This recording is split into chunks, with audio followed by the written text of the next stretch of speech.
2016 m. sausio 1 dieną Lietuva įsitraukė į 34 Europos valstybės apimančią elektroninių mokėjimų eurais erdvę vadinamą SEPA.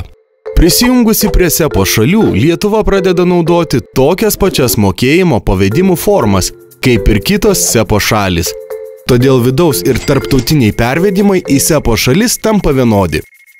Nuo 2016 metų Lietuvos gyventojams pakanka vienos sąskaitos bet kurioje SEPOS šalyje.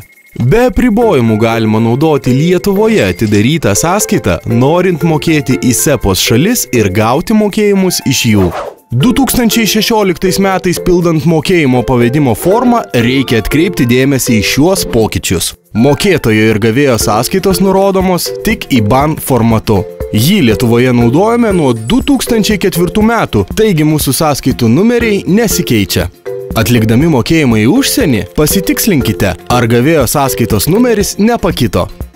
Kitose šalyse naudojamo IBAN numerio ilgis gali skirtis. Nuo 2016 metų vasario mėnesio atliekant tarptautinius mokėjimus nereikia nurodyti BIC kodo.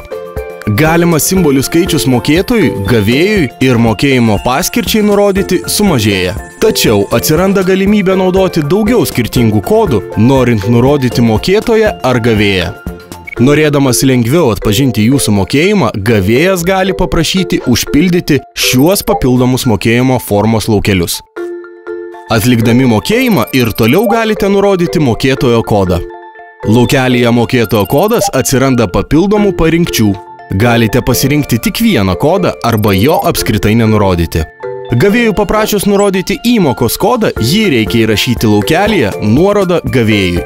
Čia galimų įrašyti simbolių skaičius padidėja. Nurodžius įmokos kodą, negalima užpildyti laukelio mokėjimo paskirtis. Jei gavėjas prašys nurodyti dar ir mokėjimo paskirtį, gausite iš jo rekomendaciją, kaip teisingai pateikti informaciją. Mokėjimo tikslui atpažinti, gavėjas gali jūsų paprašyti užpildyti naują laukelį unikalus mokėjimo kodas. Jei mokate už kitą asmenį, reikia pateikti visą informaciją apie pradinį mokėtoją. Galima ir toliau naudoti lietuvišką abėcėlę, tačiau gavėjai turintys sąskaitą ne Lietuvoje informaciją gaus tik lotyniškais simboliais. Atlikdami mokėjimus nuo 2016 metų atkreipkite dėmesį į mokėjimo formos pakeitimus ir vadovaukitės gavėjo bei savo banko rekomendacijomis.